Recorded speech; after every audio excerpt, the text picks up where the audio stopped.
বিসমিল্লাহির রহমানির রহিম। আমি আজকে ৪th শ্রেণীর আমার বাংলা বইটি নিয়ে একটু কথা বলবো। বইটি ২০২৫ সালের নতুন পরিমার্জিত সংস্করণ। তো এখনও যেসব শিক্ষার্থী বন্ধুরা তোমরা বই হাতে পাওনি, তারা নতুন বইয়ে কোন কোন অধ্যায় সংযোজিত হয়েছে আর কোন অধ্যায়গুলো বাদ দেওয়া হয়েছে সেগুলো সূচিপত্রগুলো জানিয়ে দেব।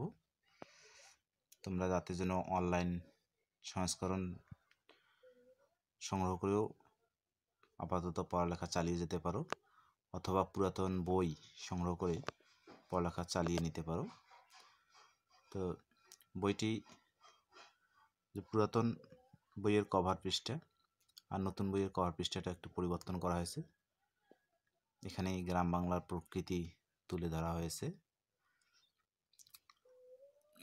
সেই সাথে বইয়ের যে পিছনের যে কভার পৃষ্ঠা আছে সেখানেও সুন্দর একটি বাণী প্রচার করা হয়েছে।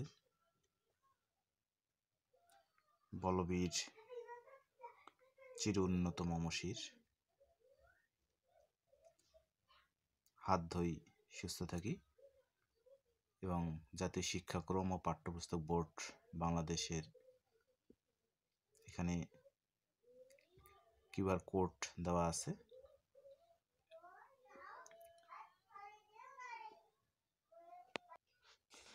বইটির কভার পৃষ্ঠা উল্টালেই দেখতে পাবেন আমাদের জাতীয় পাখি দোয়েলের ছবি দেওয়া আছে। সুন্দর সব মিলিয়ে বইটি আকর্ষণীয় করে তোলা হয়েছে, কারণ পৃষ্ঠা যে ব্যবহার করা হয়েছে সেগুলো উন্নত মানের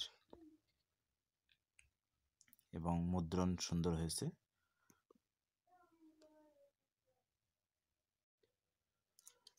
এই বইটি হচ্ছে পুরাতন বই, স্বৈরাচারী সরকারের আমলের বই,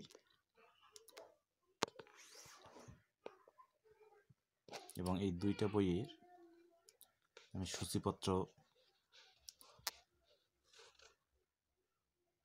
দেখাবো যে কোন কোন অধ্যায়গুলো বাদ পড়েছে এবং কোন অধ্যায়গুলো সংযোজিত হয়েছে।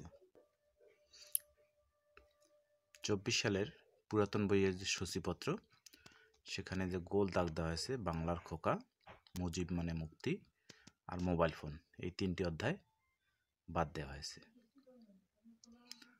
আর নতুন বইয়ে এই 3টি অধ্যায় সংযোজিত করা হয়েছে। তাছাড়া অন্যান্য যে অধ্যায়গুলো আছে সব কিছুই ঠিক রয়েছে। আপনারা এটি মিল করে দেখবেন। নতুন বইয়ের সূচিপত্র, এখানে বাংলার খোকার বদলে দেওয়া হয়েছে টুনুর কথা, আর মুজিব মানে মুক্তি এটিকে বাদ দিয়ে দেওয়া হয়েছে স্বাধীনতার সুখ, আর মোবাইল ফোনের জায়গায় দেওয়া হয়েছে বই পড়তে অনেক মজা। তো মোবাইল ফোনের ব্যবহার আমরা জানি যে এটা ভালো দিকের চেয়ে খারাপ দিকও বেশি। আবার শিশু যারা কোমলমতি শিশু তাদেরকে মোবাইল ফোন সম্পর্কে ধারণা দেওয়া হয়েছে, তাই এই অধ্যায়টা বাদ দেয় অনেক ভালো হয়েছে, কারণ বই পড়তে অনেক মজা। তো এই বইয়ের যে মজা সেটাই কোমলমতি শিশুদের ভিতরে ঢুকিয়ে দেওয়াই হচ্ছে মূল উদ্দেশ্য। তো যাই হোক, সম্মানিত অভিভাবক যারা আছেন তারাও বই সংগ্রহ করে বা অনলাইন PDF সংগ্রহ করে পড়ালেখা চালিয়ে যান। তবে খুব স্বল্প সময়ের মধ্যে বই হাতে পাবেন, এ বিষয়ে কোনো সন্দেহ নাই। আপনারা আমাদের এই চ্যানেলে সব সময় পড়ালেখা বিষয়ক আপডেট পাবেন, সেজন্য লাইক, কমেন্ট এবং সাবস্ক্রাইব করবেন, এবং সাবস্ক্রাইব করে রাখবেন যাতে যেন আমরা আমাদের নতুন নতুন তথ্যগুলো আমরা শেয়ার করতে পারি, এবং আপনারাও যাতে যেন এই তথ্যগুলো থেকে উপকৃত হতে পারেন। আল্লাহ হাফেজ।